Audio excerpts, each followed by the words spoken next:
You're probably saying, where's all that water coming from? That's all recycled, believe it or not. The gardens are over a kilometer long from the front gate to the back gate, with 18 terraces, and all that water is recycled. It's really a fan. Don't forget, Israel is a very dry country.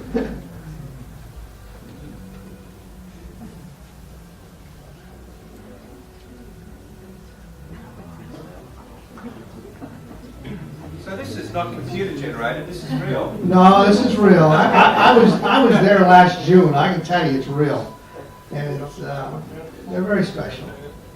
Anyway, I just hope the government reconsider. Okay. Because they're a great cost to the faith to do that. To maintain them gardens, there's over 200 people working on it continuously. Thank you for watching.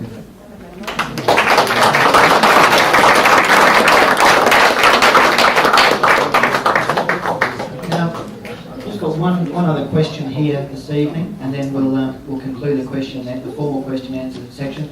We'll let ACLA pack up their equipment that they brought along this evening, and then we'll have a discussion, and the floor will be open to talk generally about things we've discussed this evening, things that you might feel we haven't discussed. Anyway, the last question.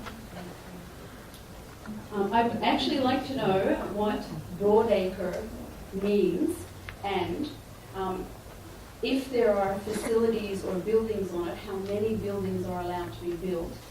If there are residents or residential caretakers, how many of those are allowed to exist on broadacre properties? Okay. Broadacre is a land use policy in the territory plan, also the national capital plan, and in essence it's a land bank type land use zone. It's a land use policy that allows for peri-urban type activities that allow for uses that are not normally seen. You'll see activities like the RSPCA, the AGSO site out at Simonson, the TGA building. So those sort of activities, it's a bit of a great bag of type of activities from time to time. In terms of what it means in terms of scale of building,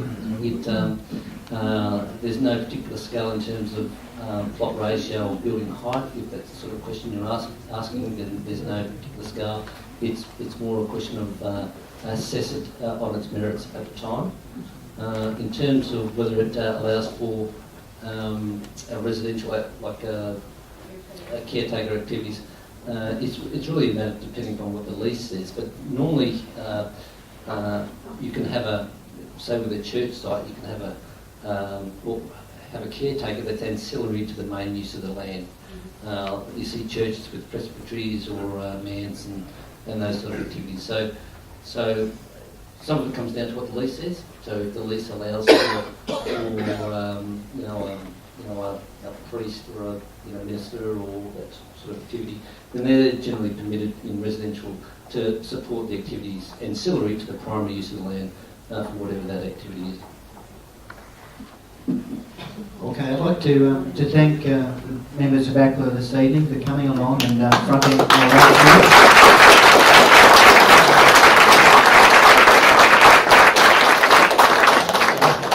I think we understand it's not a straightforward, easy job, and Paul is a member of the community here. He's mentioned that twice, but I think we have had some consultation here, and we'd like to hear your views tonight once ACLA have left. And so what we're going to do is just adjourn for about 10 minutes. If you want to stretch your legs, go to the bathroom, grab some water, come back and put your views forward. They're going to be taken down and noted, and we'll work out where we go from there. Thank you.